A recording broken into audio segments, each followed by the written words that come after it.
Everyone dreams about living an uncommon life, but how we define that dream is very different for each of us. And for most, it's a lifelong pursuit. Welcome to the Uncommon Life Project podcast.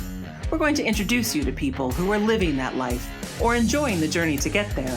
We're going to also give you some tools, tricks, and tips for starting or accelerating your own efforts to live an uncommon life, a life worth celebrating and savoring.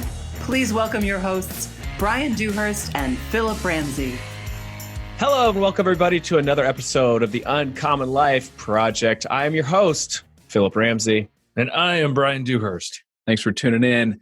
You know, if you've been a part of the show or you're just tuning in, we're grateful that you're here. Brian and I are financial advisors that try to put you in charge of your finances and make you your best asset. And so this podcast is highlighting many people either that are on this uncommon life journey, or they will give you some tips and tricks to help you on your own uncommon journey.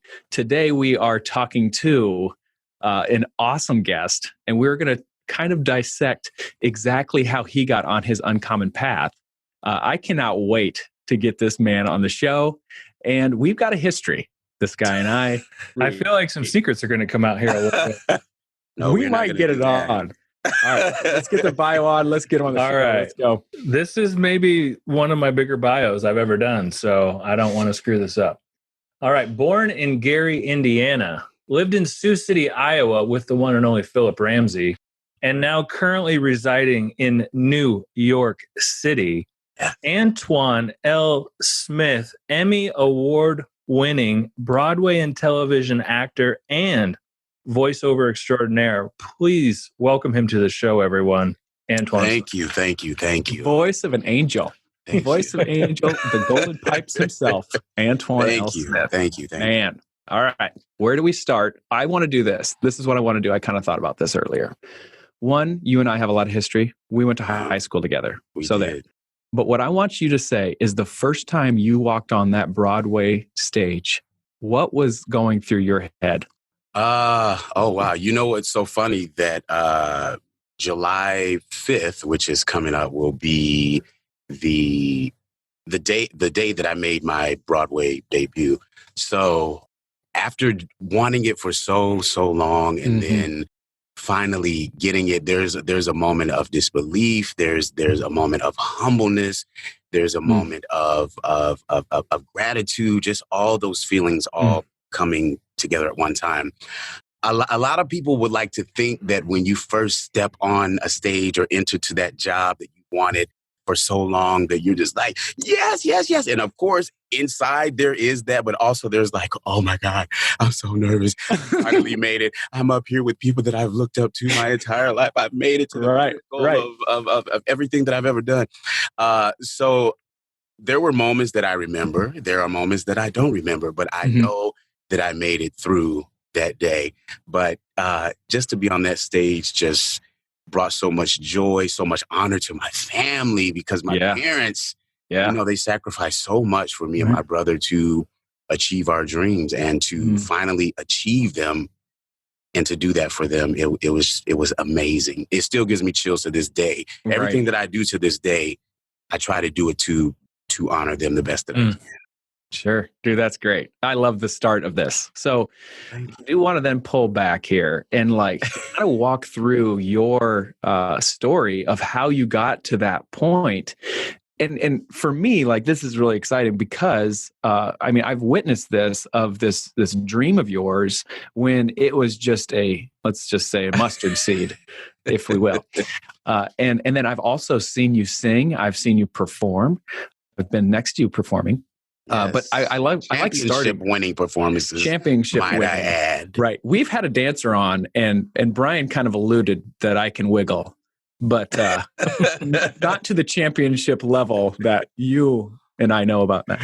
But I love starting the story with that when you walk out on the stage, because I've run a marathon, and the sacrifices that you've had to do, the training you've had to do to get up to that point. I remember taking that first step and almost bursting into tears. There is something about setting out and achieving and sacrificing and then getting to this level that is so rewarding. Absolutely. And you wouldn't ever have any other way. And I bet you, like, just the experiences you've had, even the bad experiences, the times that you've fallen flat on your face, have created Antoine L. Smith. Absolutely. To now that you are on Broadway and you are a pinnacle of what's going on in New York, and people are looking to you as a beacon, not only from, Sioux City, where I met you, but in New York. Like, you are doing it, brother.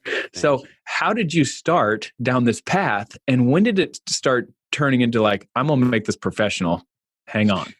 Ooh, how far do you want to go back? Let's let's just start in high school, where Phillip Ramsey and I met. Okay. We were both on the West High School dance team, dance squad. I don't know. Depends on what you want to call it. Championship all-male dance squad. Come on, ride that train.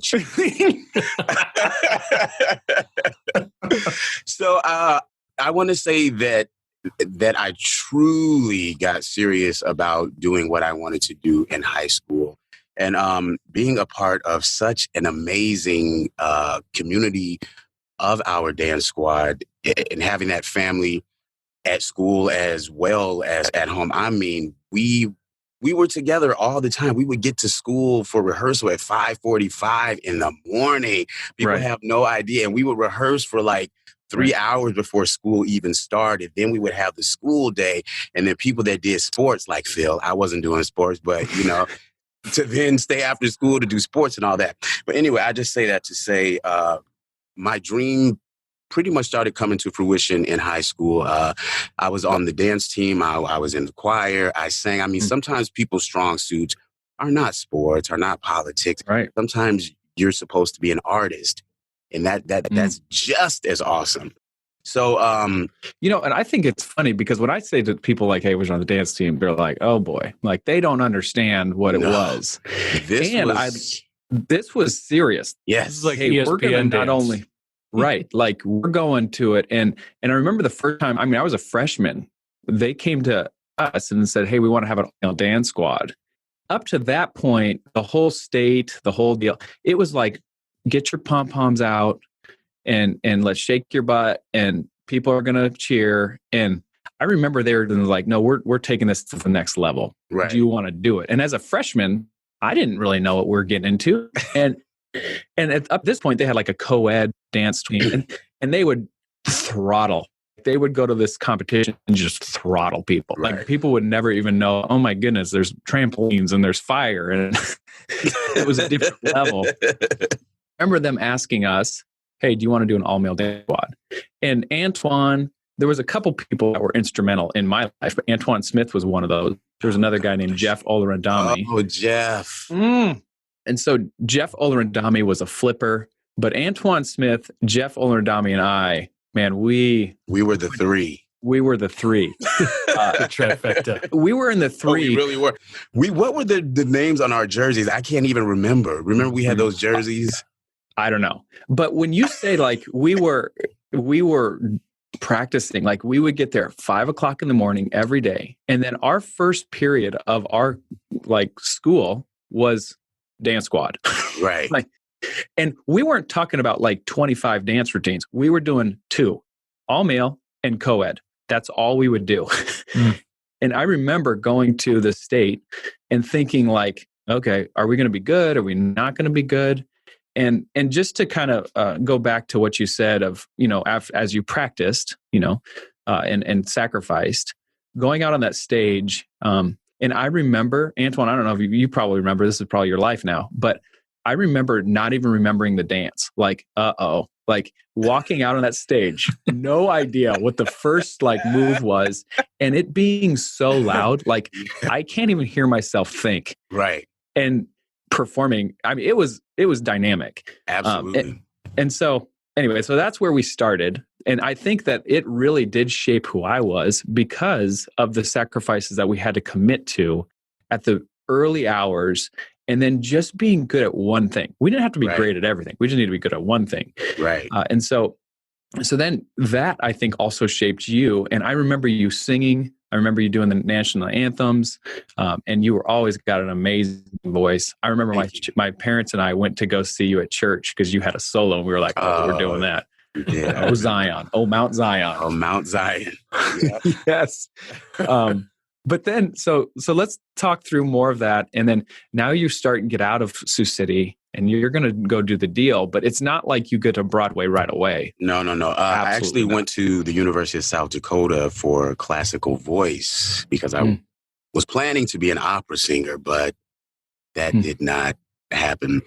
To be an opera singer in the United States as a Black man is pretty hard. So most careers that you can actually make a living off of happen in Europe. And I wasn't trying to, be in Europe.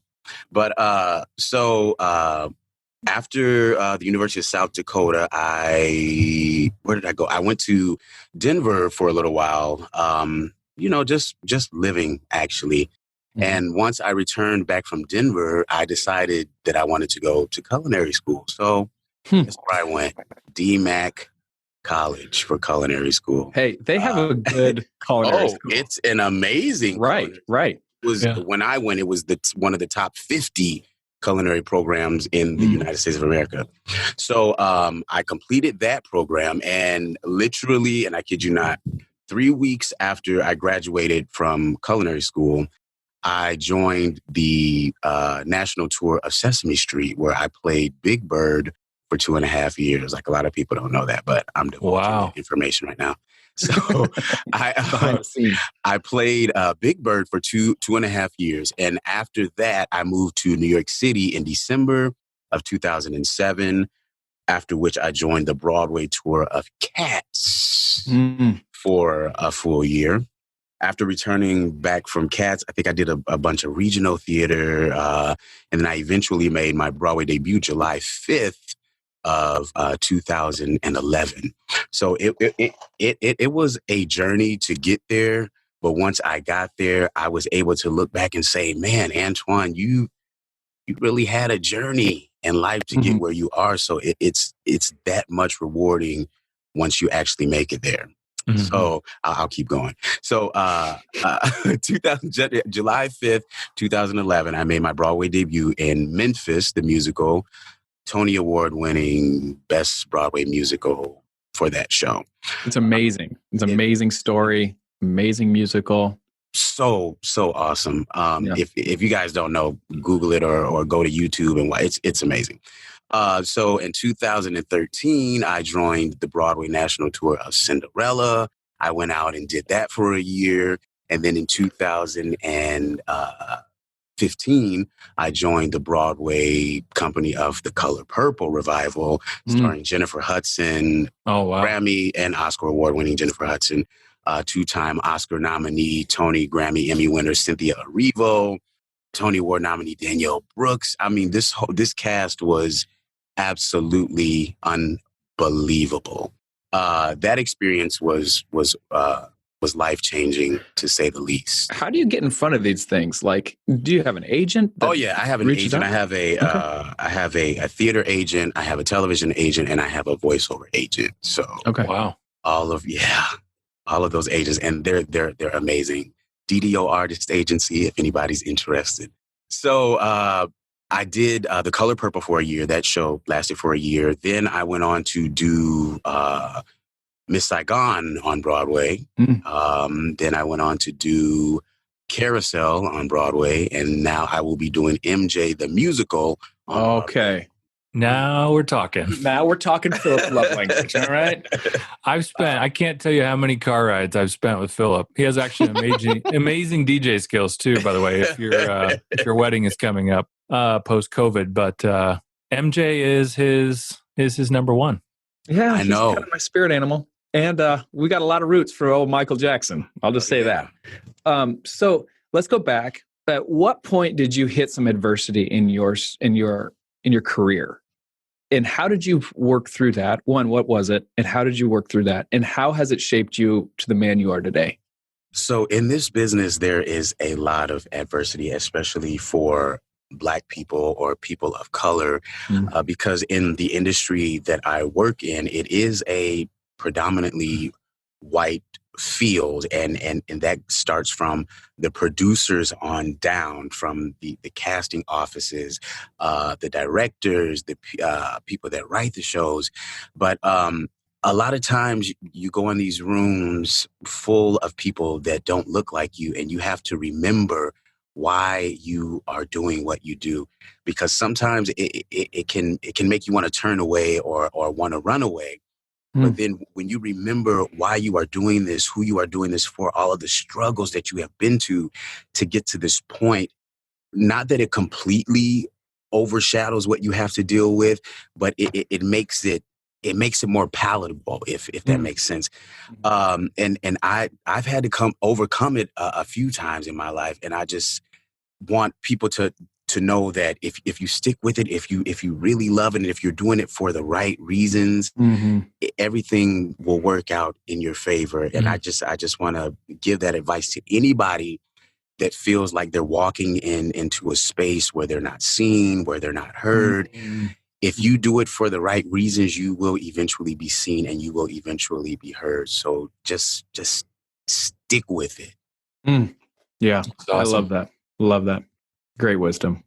I want to talk about real quick, because this is kind of like you're in that world that I think is a mystery to a lot of people. It's a mystery to me. Can you talk about the business side of it? You know, because there's obviously I call it the artist dilemma of like staying true to who you are as a performer, but then you also got to make money, you know, and It is a business. It's a big business. Right. And so can I walk through, like, how do you get to, you know, your first Broadway? Like, when do you get an agent? When do you hire some of these people? When do you know, like, when did you get more of the business savvy side of it to really start protecting yourself? And how do you make a career out of it? Yeah. The way that I actually got into it is an agent reached out to me after seeing me in a show. A lot of times that's the way that it happens. A lot of people will invite agents to come and see them in a show. Sometimes you have to actually invest in the career before you actually get the career. So there's sometimes a lot of money being spent before you actually get to the point that you're trying to reach.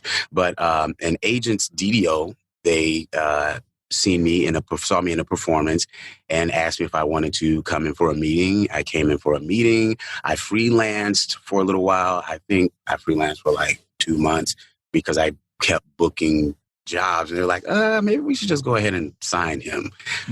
So I finally was signed in 2010. 2010, I was signed.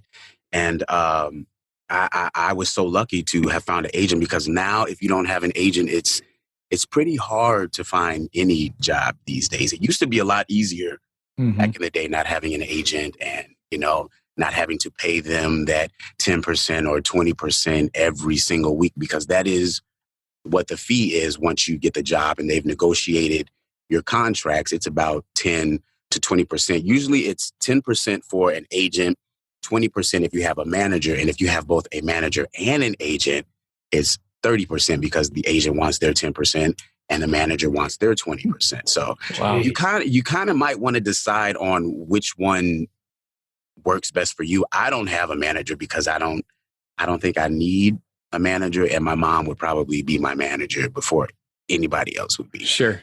She's going to sell you better than anybody else. She's always, ever since I was little, I'm going to be your manager. I'm going to be. So when it comes the time for me to actually have a manager. And can you just, like, what's the difference? Agent is the person booking you? Well, an agent and Walk a through manager, the difference. An agent and a manager can get you bookings, but a manager is way more hands-on with you. They kind of manage who you are as a person as well as your career. Your agent more or less gets you auditions and negotiate your contracts, but managers also do negotiations, but they manage your life as well as your career for the most part. Gotcha. They tell you where to go, what to do, who to talk to, not to talk to. So it's kind of like a manager / PR person, but kind of protecting the brand. Right. But eventually people get managers and PR people. So if you have a manager, a PR person, and an agent, that's when you're making the big dollars. Because then you got to get lawyers involved. You got to get up. So, yeah. One day, God, one day. Yeah. But I'm You're on the right grateful path. for where I am. I'm truly grateful for where I am right now. So, That's awesome. yeah. All right, Antoine, I want to hear about the roles that you played in each one of these plays, whether it be Memphis, Cats, Miss Saigon. I want to hear about the specific characters that you got to play. In Cats, I got to play Old Deuteronomy, who was the big old cat. Very regal, very, very respected, very old. How old was I when I played that role? 2008. I was 27 years old, and I was playing a 50-year-old plus cat. Because I mean, in Cats, what happens is they're reborn and reborn and reborn. So this cat was about 50 years old. Yeah. So I went from playing a giant bird to playing a giant cat. A lot of people love that joke. And playing, let me see. I played John in Miss Saigon, who was a black man in Vietnam and all that went along with that. He was a pretty complex character because he had to deal with his own stuff as well as dealing with being in the situation of Vietnam War, dealing with the situation of his friend and his relationship. If you guys haven't seen Miss Saigon or read about Miss Saigon, I ask that you do that so you get a little more of the context that I'm talking about. Sure. I got to play Harpo in The Color Purple, who was a young man trying to find his way and dealing with his upbringing from his abusive father and you know, trying to break generational curses and how he treated people. Because back then, a lot of people may say, oh, this person was mean, this person was disrespectful. But a lot of times that's the only thing that they knew because that's how they grew up. So to play Harpo, who was so complex and trying to find his way and relating that to my own self, as I try to navigate and find my way and change generational things. I was also able to play Lord Pinkleton in Cinderella, which was a more fun character. You know, he delivered the news, and you know everybody loved him, and it was a very playful character. In Carousel, I got to understudy the role of Billy Bigelow. Now, what's so interesting about Carousel is Billy Bigelow is normally traditionally played by a white man. In the Broadway revival production, he was a black man. So if you're not familiar with the story of Billy Bigelow and Carousel, Billy Bigelow was an abusive husband, a neglectful father, just an all-around not great guy. So when you implement this person being a black man who was married, his wife was still white. Oh boy. In our revival. So dealing with the complexity of that. So I've gotten to play some amazing complex roles in my life just on Broadway. So thankful. What's the Michael Jackson character? Now that I cannot give out yet. I love it. Okay. I mean, the show coming out is public, in that regard, but who I am playing cannot yet. Sure. Okay. Well, I respect that, I guess. I promise you. Is it like, it's not like a concert tour, it's about his life? Or can you just kind of frame in what it's about at a very high level? Or I can say that there's going to be 25 or so Michael Jackson songs that people are going to love. Right. Sure. Right. I'm coming to that. Like, I'm just going to get me publicly announcing I will be there. I will be a front row. I will be loving every minute of it. Please. You're going to have to strap him down, I think. Right. All I can say is it's going to be great. I don't know if you know who Ephraim Sykes is, but if you don't, please look him up. He is going to be our amazing Michael Jackson. Showstopper. I mean, this man has breathed and lived Michael Jackson his entire life. So when watching him in the room, it's incredible. It's going to be absolutely fantastic. You know, it's funny because I went to Vegas to watch the Jackson show. You know, right. And I'm not saying I was disappointed, but there was some what would I say? It was like the cross between acrobatics and dancing. And so it wasn't doing one thing great. Does that make Right. sense? Like it was Right. the acrobats Absolutely. were fine, you know, and the dancer was like fine, but you have acrobats dancing Right. and dancers doing acrobats. Right. And so what No, I'm excited this. about is Broadway, they're going to sing like Oh, crazy and they're going to be yes. dancing like crazy. So like I it's going to promise bring you, it to a whole nother level. it's going to give you exactly what you expect There it is. of Michael Jackson, Jackson. and a show about Michael Jackson. Now, how do you is there incentive if the show does better than not? Is it like for multiple years that you're doing this? Do you ever get sick of singing the same song? Oh, it's let me say this, because a lot of people misconstrue Right. Broadway and performing. At the end of the day, it's a job. So, when you go to your job every day and you're like, oh man, I want to be here today. Yeah. Sometimes it truly is like that. We're doing 8 shows a week. So, Wow. and we have to give that same energy every single time that we do a show. And shows on Broadway are about 2.5 to 3 hours long, depending on the shows. And sometimes you do them two shows a day. On Wednesdays and Saturdays, you do 2 shows. So to do 8 shows and to be able to bring that energy every single day, you have to love what you do. And that's after you have rehearsed for months. Yes. It's almost just like that old analogy, like, when once a popular actor gets a hit song, they've sang that freaking song so many times. Right. They're almost sick of it. And so how do you keep your enthusiasm up?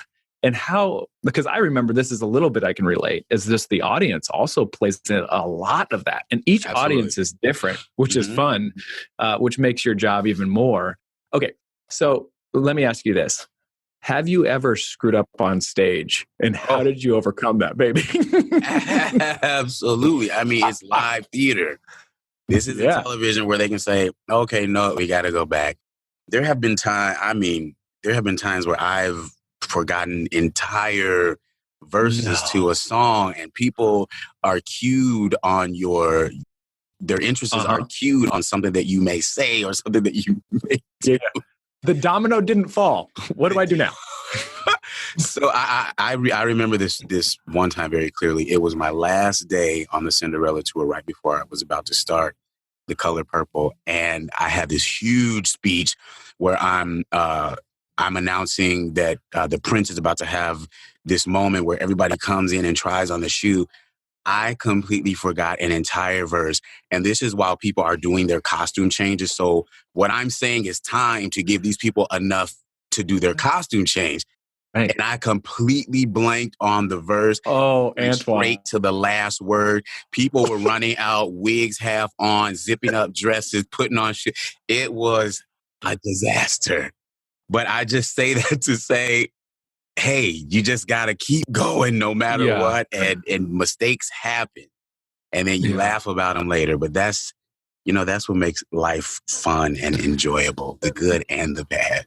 The question I've always had about the theater is, these shows go on for, like you're saying, a year. Halfway through, you're sucking wind. Like, is there performance reviews? Like, is there somebody waiting in the wings to take your spot? Oh, shows run for way longer than a year. Usually you're contracted to do a year. Chicago's been on Broadway now, I think, for 25 years. Phantom's been on Broadway for 35 years. I mean, it just depends. But there's definitely always somebody in the wings waiting for your job. Your screw up. Yeah.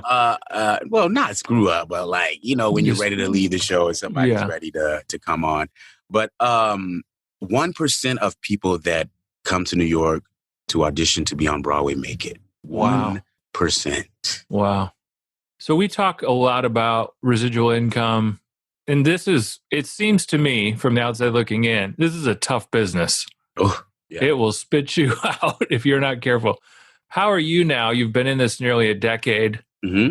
How are you now positioning yourself to, probably thinking more about the longevity of your career, monetizing your talents in different ways? You've got agents. How are you positioning yourself to, kind of build other streams of income? And can you do that into your contracts with these shows now that you have the stature that you do? Like, can you kind of frame some of that in? It's a great question. That's why you have your agent or your manager to negotiate the best possible contract that you can. So say I'm going to be starting a show on Broadway and I'm in it and I'm contracted for a year, but I know that there's another project, a huge project that I know that's coming up maybe halfway through my year contract. Your agent or manager has the opportunity to ask the producers, hey, so in 6 months, can Antoine go away for 2 weeks to do this movie or do this project that's probably going to eventually further his career or give him the finances that he needs? And sometimes the producers will say yes. Sometimes the producers will say no. But for the most part, producers understand that the business that we are in is very, very hard. So any opportunities that we get, they try to root for us to continue to get those opportunities. And the way that I set myself up is I do theater, I do Broadway, yes, but I also am able to do commercials. I do voiceovers, which is right now so lucrative because people aren't able to be in close proximity to film commercials. So the voiceover commercial business is booming, booming, booming right now. So I thank you, God, that I'm able to continue to work and have a great flow of income coming in. And yeah, I think it's very important to have as many streams of income as you can, even if they're small streams of income. And what I like about what you did is you've enlined them to your gifts. Right. So you're doing voiceover, right? You have amazing voice. You're doing theater. You're doing you're doing many different things, but it's not like, and over here I have an ice cream cone business. What? Right.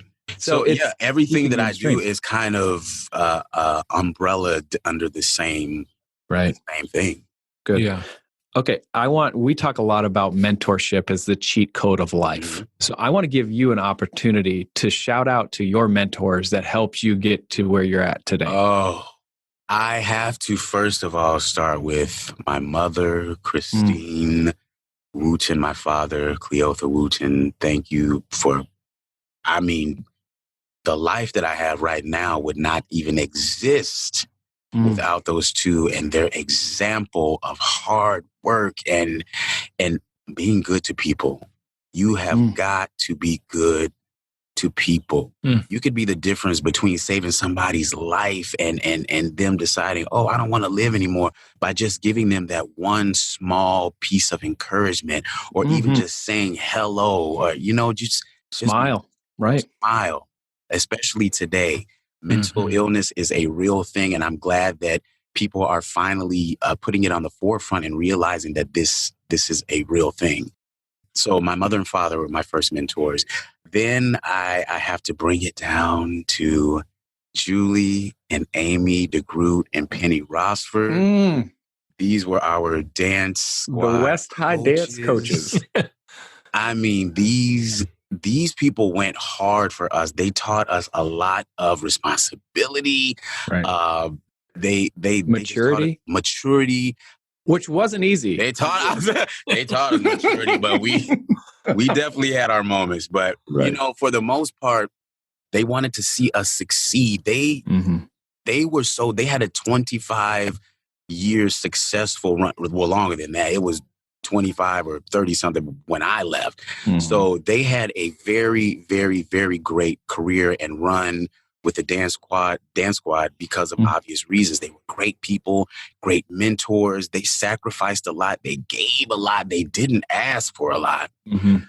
Yeah, and I know they're going to listen to this. So I just want to say, because I've had a couple things in my life, and I've gotten to be on stage a couple of times, blah, blah, blah. And it's interesting because always the producers will come up to me and be like, hey, how you conduct yourself is so professional versus everybody else. And I totally give them credit. In high school, they corralled a cheetah and now I can I can install those things that they drove home. No, you need to be professional. You need to walk like this. You need to act like a professional. And we were in high school. So that was a huge deal. So I totally edified those people as well. So keep going. They were amazing. And then I have to give a shout out to Russ Clifford, who was our choir director, who mentored me, who pushed me to. He was the reason that I wanted to be an opera singer. He just gave me the motivation that I needed, and he saw something in me that I had never seen before. I mean, I grew up singing gospel, and then he said, "Hey, come sing this song out of this 27 arias book." Okay. And I mean, then I didn't know how to read music. He would play it and then I would sing it. And then but he was definitely another great mentor in my life. Fitzgerald Grant of the Sanford Center in Sioux City was another great mentor of mine. I don't want to leave anybody out. I think those are truly the people who gave me the foundation that I have right now. And the people that I've met along the way, have continued to build on that foundation. But once your foundation is strong, my God, everything is possible. Right. Right. And God, I thank you. Also my mentor, not here in the physical form, but there in spiritual and mental form. I thank you, God. So yeah, that's so true. The mentor. I gotta ask a question. So my kids and I have kind of gotten into the Masked Singer, and you hear a lot of these artists right talk about the anonymity and being able to perform without being seen and being judged and whatever their past is. But was Big Bird that role? Like, did that give you confidence being behind the costume, or I was just kind of curious. I think I always had the confidence, but because before that I had been doing theater. I did high school, middle school. I was in the community theaters, so I always think I had that confidence. But Big Bird helped me to become a better performer because people weren't seeing me perform, and I had to be okay with that. People were seeing Big Bird. And when we gave interviews, we couldn't say, "Oh, I'm playing Big Bird." It had to be, "I'm a friend of Big Bird. I'm a friend of Elmo. I'm a friend of Oscar the Grouch." So, it humbled you a lot. When you have to dance in overalls, a white T-shirt, and a red bow tie, a red sequin bow tie, you have a lot of confidence to do a lot of things. And Come On Ride That Train comes on, and you have to bring it down. Right. It gives you experience that you never thought you'd have. Right. So good. I mean, those moments. We were literally superstars. We were. It was crazy. Like, again, these competitions, we were superstars. Like, I couldn't hear after we got done. Like, it was I mean, you think I'm exaggerating, but and people are like, "You're on Dance Squad." I was like, "Listen, let me tell you the ratio between guys and girls. You tell me when you want to start Dance Squad."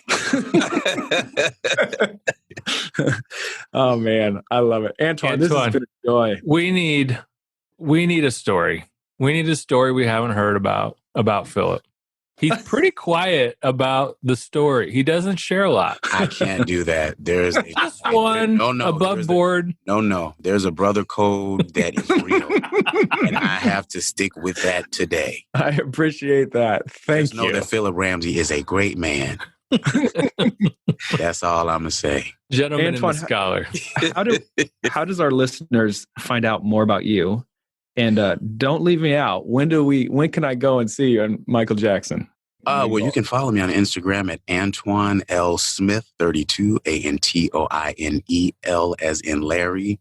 You said, when can you see me? When? Where? And Michael Jackson. I'm coming to see you. Oh, yeah. I believe we start performances March 8th. Yeah, we start the show March 8th. We officially open April 23rd, I believe.